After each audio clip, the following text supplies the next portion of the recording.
Hola, amigas y amigos, les doy la bienvenida a mi canal de YouTube. Cada semana, ya saben, un tema diferente y por supuesto hoy no es la excepción. Tenemos a una gran amiga, una profesional con todas sus letras, la doctora Gisbeli Salazar, neuróloga, con quien vamos a conversar de un tema muy importante, ya que todas estas enfermedades del neurodesarrollo es necesario aclararlas. Doctora, ¿cómo está?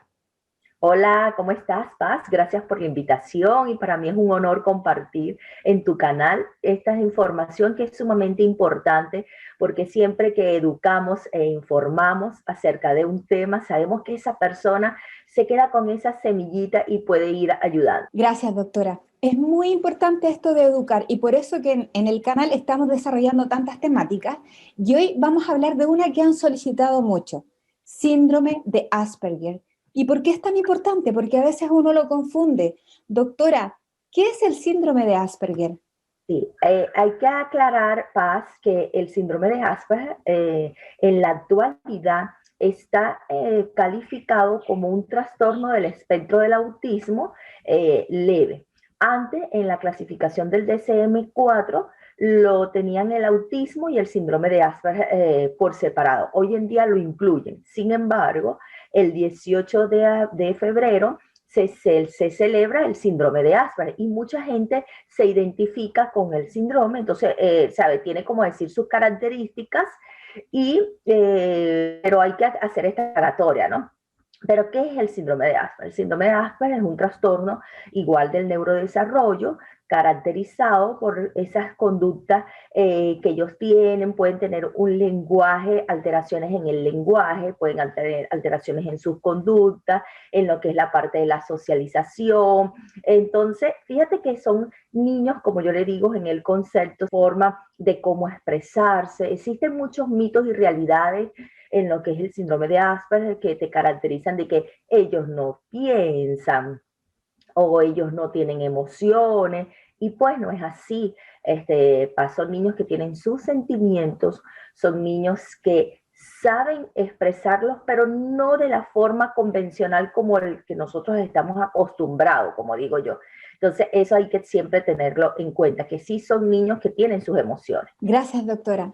Ahora, ¿en qué etapa es mejor identificar cuando algún niño lo padece? E incluso pensaba que hay muchos subdiagnósticos o simplemente no se ha diagnosticado y llegan adultos con este síndrome.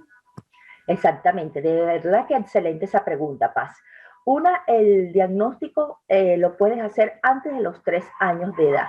Existen signos de alarma que tenemos que estar pendientes. Siempre digo, los signos de alarma en el neurodesarrollo no es sinónimo de que el niño tiene una condición, pero sí es sinónimo de que está pasando algo, necesito observarlo y necesito prestarle las herramientas necesarias.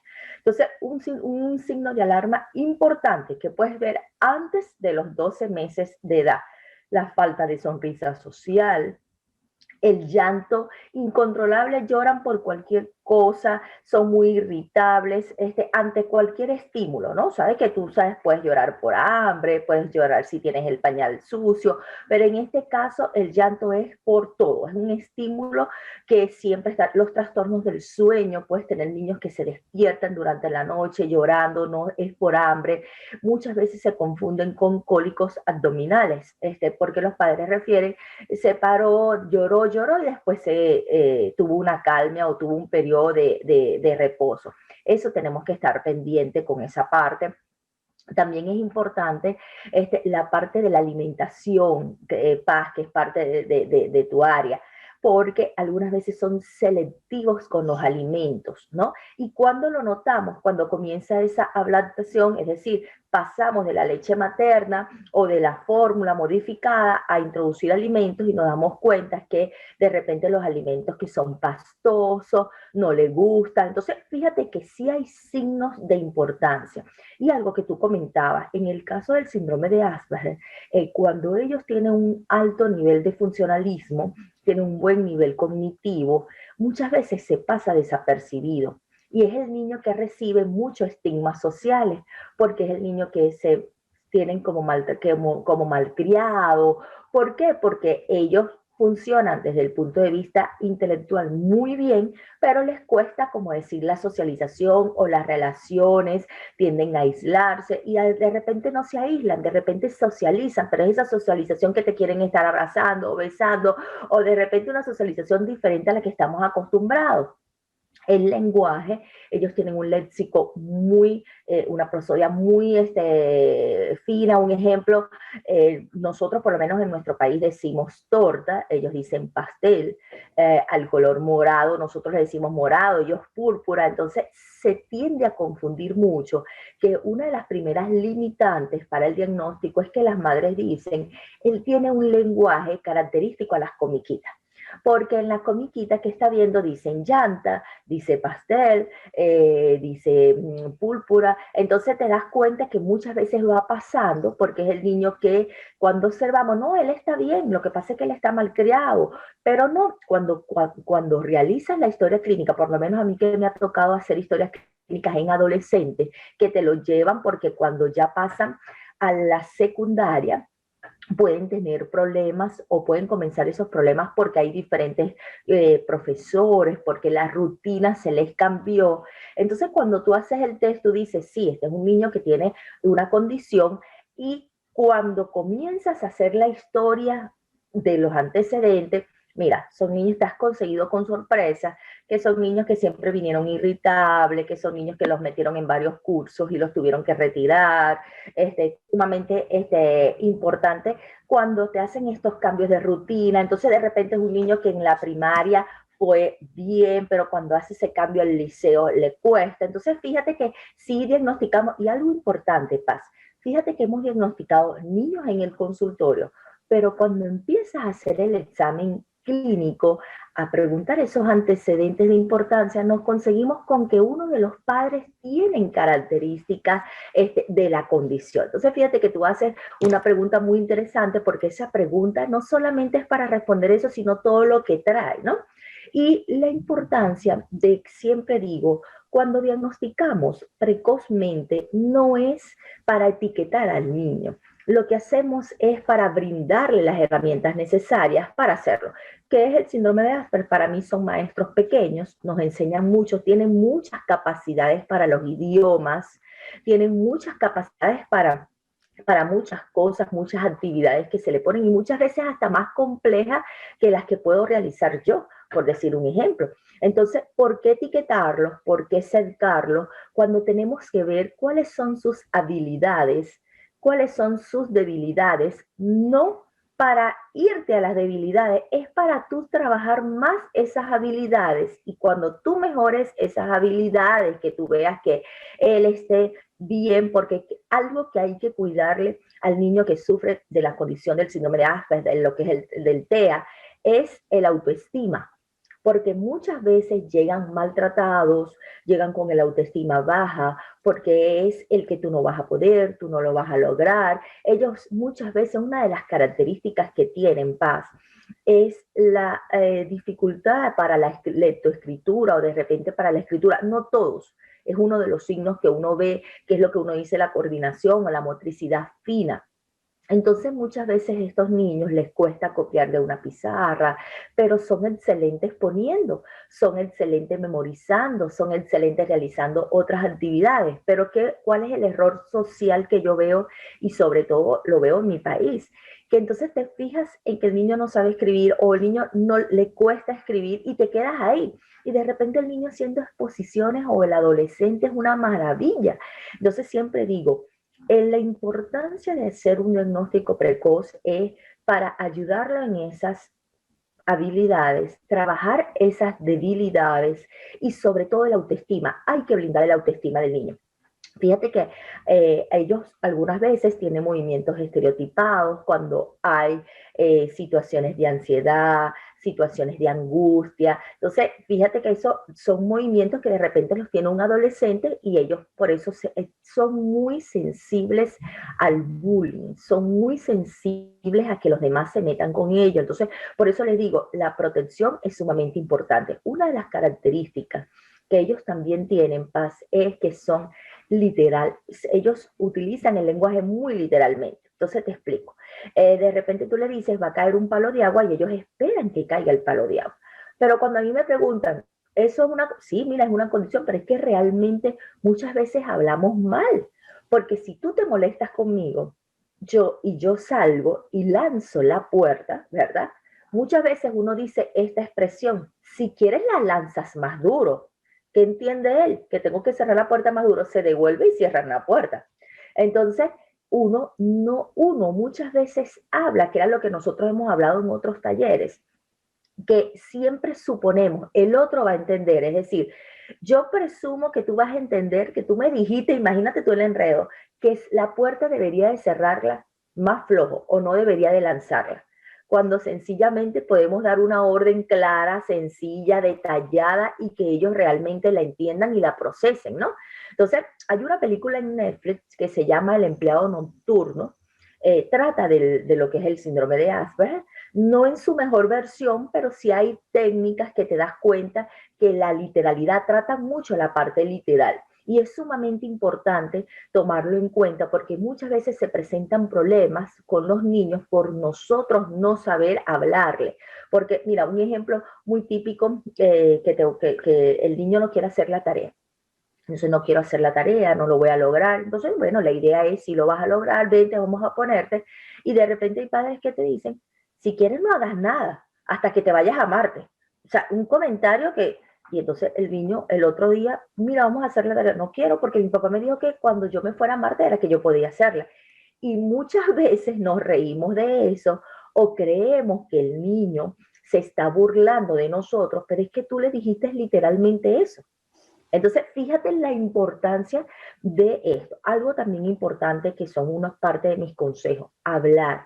Tenemos que aprender a observar a nuestros hijos, porque muy bien existen los signos del desarrollo que podemos verlos antes de los 3 años de edad, pero muchas veces te llegan niños preescolares entre los 6, 7 años en adelante, que tú dices, oye, ¿cómo llegó este niño a esta edad sin tener un diagnóstico y tan maltratado, paz, tan maltratado? Porque llegan en un estado ya en que los niños llegan llorando, llegan con esa frustración, esa tolerancia que muchas veces se confunde con agresividad. Eso también hay que estar pendiente. Muchas veces cuando uno no sabe manejar la frustración, uno tiende a ser catalogado como agresivo y el paciente no es agresivo, el paciente lo que no me está manejando es la frustración. Entonces, fíjate la importancia de todo lo que vamos hablando y vamos haciendo un resumen. La observación es importante como padre. Y más que justificar una conducta, es verla, es observarla, qué está pasando, vamos a ver, se está repitiendo, es una conducta que tuvo el día de hoy solamente o es una conducta sostenida. Eso es importante, Paz. Gracias, doctora. Se fijan que es muy importante que como padres estemos siempre alerta, porque al final lo más importante aquí es la detección temprana.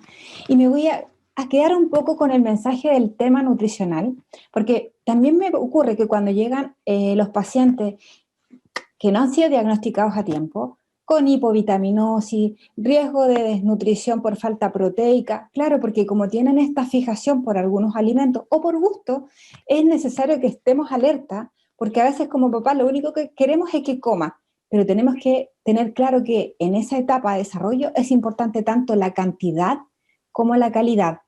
¿Ya? Así que seguro vamos a tratarlo en otro área porque es un tema también interesante que lo tengan muy, muy, muy presente. Doctora, fíjate, disculpa, algo que tú comentas ahorita y es sumamente importante. Eso, ver cómo nos cuesta la alimentación. Se está forzando, le gusta un solo alimento, tiene, de repente solamente quiere comer nuggets o solamente quiere comer papitas fritas o solamente quiere comer un puré. Y tú dijiste algo muy importante, eso es observación, porque entonces queremos como hacer las cosas obligadas o como tenemos, los padres tenemos una característica a nivel mundial, que es que queremos que el niño coma. No nos importa cómo, pero que coma. Entonces, esa parte de que no nos importa cómo, sino que coma, es lo que tenemos que evaluar, es lo que tenemos que estar pendientes. ¿Qué está pasando? Sí, es verdad, como madre, porque a mí me pasa, estoy preocupada porque mi hijo no come o mi hija no come, pero ¿qué técnica estoy aplicando? ¿Qué estoy observando en él? cuando se badea o se le roza algún alimento cremoso, siente, porque tenemos el síndrome de Asperger, pero el síndrome de Asperger o el TEA tiene comorbilidades que te pueden acompañar, como son el trastorno de procesamiento sensorial, que es esa hipersensibilidad de repente o hiposensibilidad a los sonidos, al mismo dolor, a las mismas conductas, a las mismas respuestas de alimentación. Entonces, fíjate que ese es un tema súper importante lo que tú estabas hablando, y que tenemos que tomar en cuenta. Cierto, cierto, completamente de acuerdo. Doctora, ¿y cuál serían las causas de este síndrome? Porque hay madres que dicen, uy, me gustaría evitar que mi hijo, si estoy en gestación, tenga el síndrome. Y por otra parte, ¿cuál sería el tratamiento idóneo para ayudar en este proceso? Importante esa pregunta. Existen muchas causas, muchas teorías, pero no se ha determinado una causa en específico. Fíjate que ya hablamos más, le damos más peso a la parte genética, pero también hay causas ambientales, también hay causas, por eso es importante cuando haces la historia clínica, ver esos antecedentes perinatales, postnatales, cómo fue el embarazo, tuvo alguna complicación en el embarazo, cómo fue el momento del parto, si fue instrumental, si fue natural, eso es sumamente importante. Necesitó terapia intensiva, necesitó cuidados intensivos, fue un niño prematuro, fue un niño a término. ¿Qué significa eso? Prematuro nació antes de la edad gestacional que debía haber nacido. A término nació en la edad gestacional que todos los niños nacen entre las 38, 39, 40 semanas, que es lo que uno espera para definir a un a término. Todos esos son signos de importancia. Fíjate que vemos hoy en día la prematuridad, el peso que tiene el niño prematuro en las condiciones, ¿no? Entonces, decirte, ¿existe una causa en específico como tal? No la hay.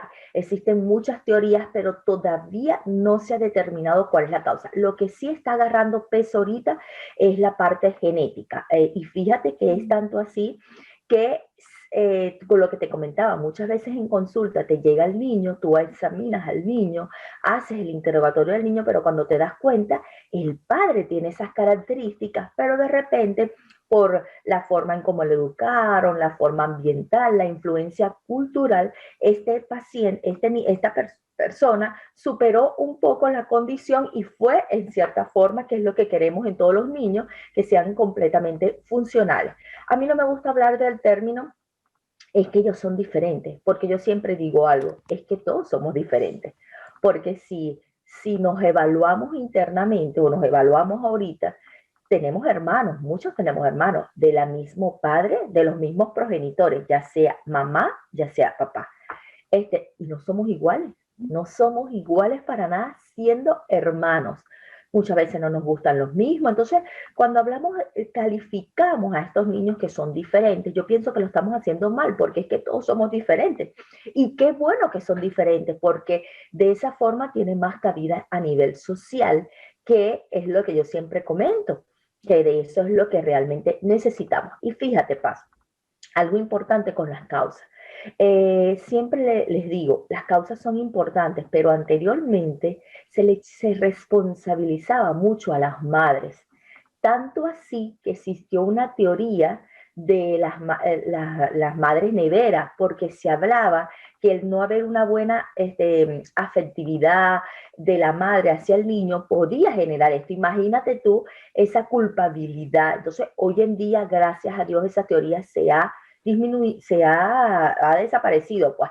Entonces, como digo yo, sí, es importante siempre buscar una causa, más no culpabilidad, porque muchas veces, Paz, la mujer es la que lleva como decir, el peso, como decir, esa angustia, como decir, esa culpa, y realmente aquí todavía no hay culpabilidad de nada, porque no tenemos una teoría que diga es por eso, porque muchas veces pasa mujeres maduras que dicen es porque yo parí tarde, o es porque yo tuve una maternidad tardía, ¿no?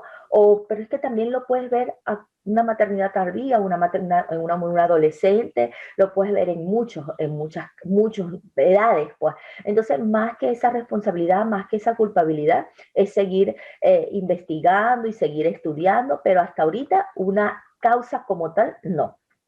Perfecto. Doctora, y en cuanto a los tratamientos que son como apoyo en este proceso, porque aceptar ya es un proceso importante para la familia y el Sí. acompañamiento multidisciplinario también lo es. Sí, el diagnóstico es meramente clínico. Se hacen exámenes paraclínicos para descartar o hacer diagnósticos diferenciales de otras condiciones o patologías que pudieran tener características similares, ¿ok?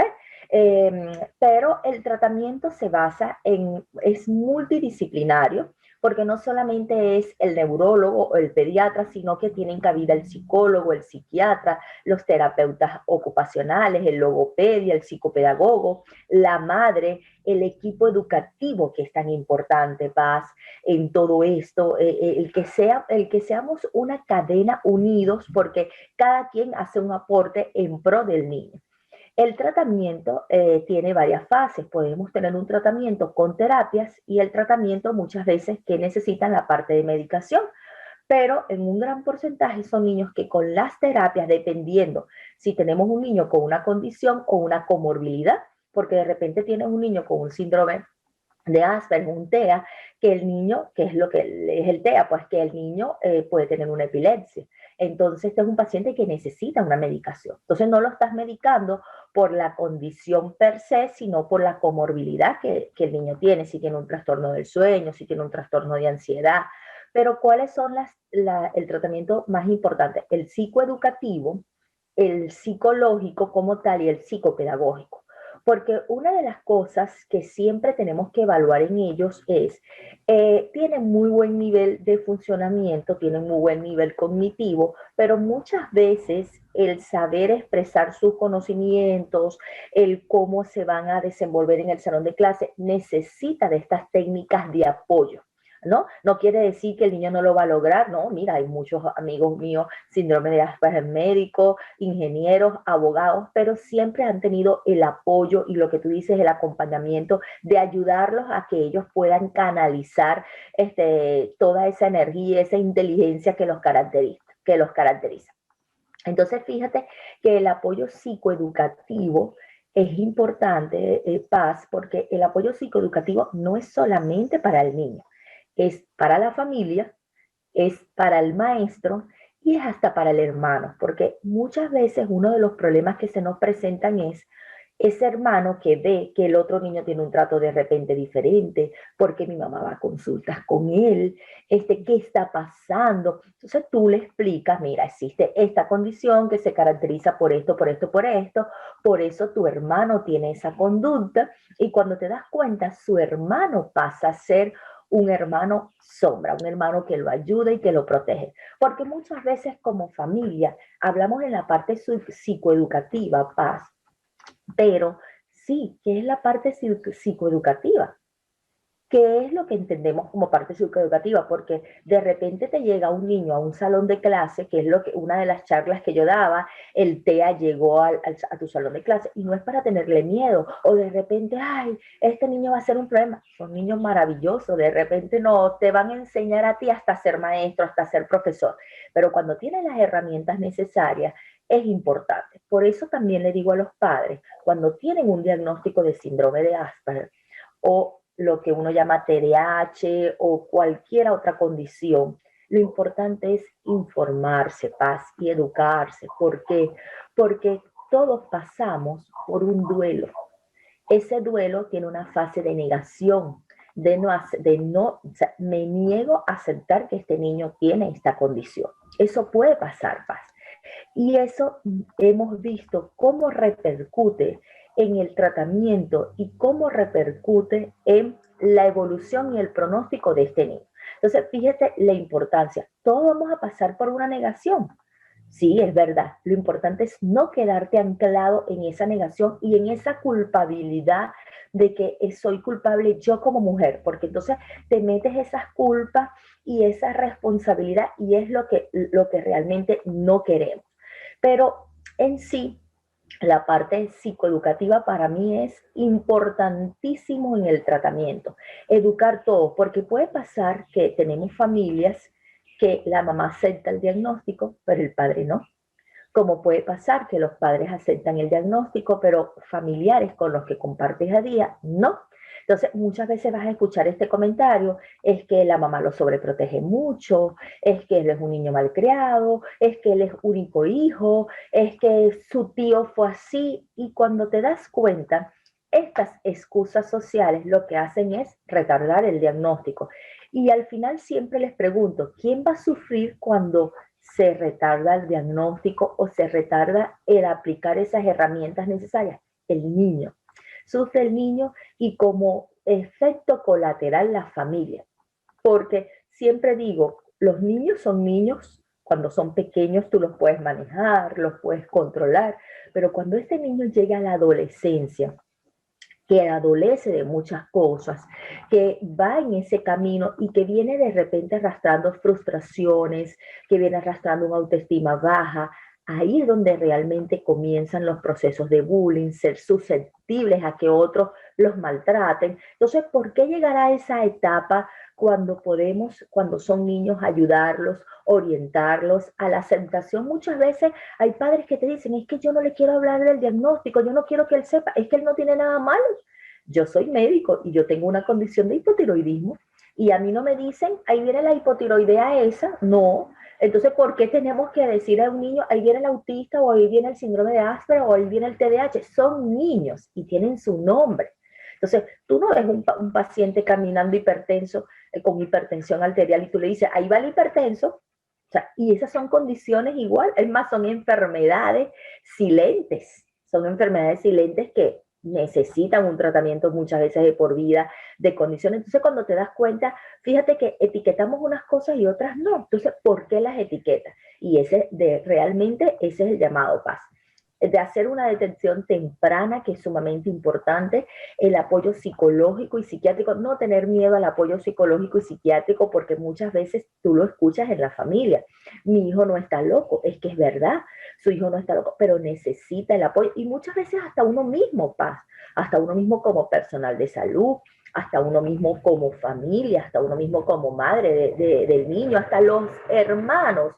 Muchas veces yo lo primero que hago en la consulta, aparte de hacer la historia clínica, pregunto, ¿el niño con quién vive? Ah, vive con la abuela, tiene otro hermano, papá, mamá y el niño. Ok, vamos a hacer un grupo de WhatsApp. Ese grupo de WhatsApp yo voy a explicar el diagnóstico del niño, porque todos tienen que estar ahí. ¿Por qué? Porque todos tienen que saber el manejo del niño, todos tienen que ayudarlo.